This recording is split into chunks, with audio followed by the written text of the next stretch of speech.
గౌరవ కిషన్ రెడ్డి గారు సికింద్రాబాద్కి ప్రాతినిధ్యం వహించినప్పటికీ కూడా ఆయన తెలంగాణలో జరుగుతున్నటువంటి రాజకీయ పరిణామాలు కానీ అభివృద్ధి కానీ ఇక్కడ వేటి గురించి కూడా మాట్లాడే అర్హత వారికి లేదు.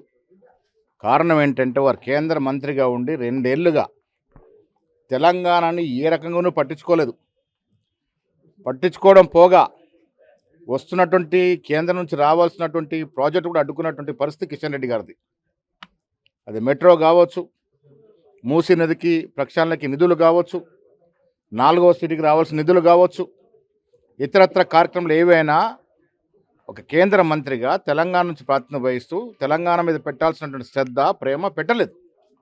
ఇవాళ వారు తెలంగాణ గురించి మాట్లాడితే ప్రజలు జీర్ణించుకునే పరిస్థితి లేరు. తెలంగాణలో కాంగ్రెస్ ప్రభుత్వం రేవంత్ రెడ్డి గారు ముఖ్యమంత్రిగా 2 సంవత్సరాల్లో అభివృద్ధితో పాటు సంక్షేమం ఇచ్చి ప్రజలతో శబాషి కొట్టించుకున్నాం. దాని కారణంగానే జూబ్లీహిల్స్ మేము గెలవడం, కిషన్ రెడ్డి గారి బీజేపీ పార్టీ డిపాజిట్ కోల్పోవడం జరిగింది. దీని అర్థం ఏంటంటే ప్రజలు స్పష్టత ఇచ్చారు.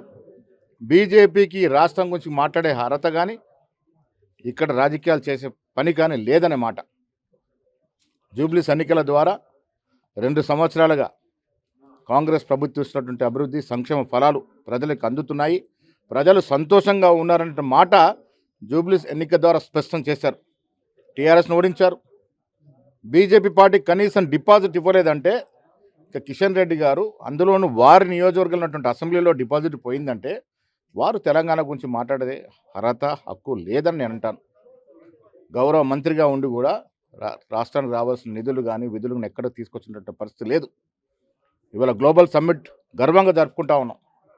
2 సంవత్సరాలుగా ఇచ్చినటువంటి అభివృద్ధి, రోడ్లు, మెట్రో, 4వ సిటీ, RRR రోడ్డు, దాంతోపాటు సంక్షేమం, పేద ప్రజలకు అందాల్సిన సన్నబియ్యం, రేషన్ కార్డులు, ఇందిరమ్మ ఇల్లు, రైతులకు అందాల్సిన రైతు భరోసా, రైతు రుణమాఫీ, ఉచిత బస్సు ప్రయాణం ఇవన్నీ కూడా ఇచ్చి ప్రజల మెప్పు పొంది ఇవాళ ప్రజల ముందు గర్వంగా 2 సంవత్సరాల పండుగ జరుపుకుంటా ఉన్నాం.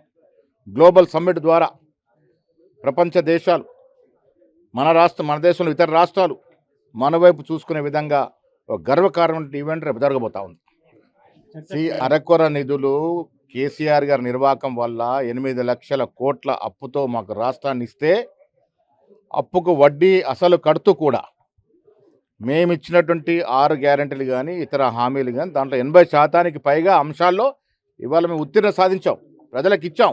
ఇంకా 3 సంవత్సరాల సమయం ఉంది. 3 సంవత్సరాలు అన్నీ ఇస్తాం, అన్నీ ఇచ్చి మళ్ళీ మేము అధికారంలోకి వస్తాం. Local to global news at your finger tips. మీ చేతిలో ఒక ఆయుధం. Download Raw TV app. Media legend Ravi Prakash is back.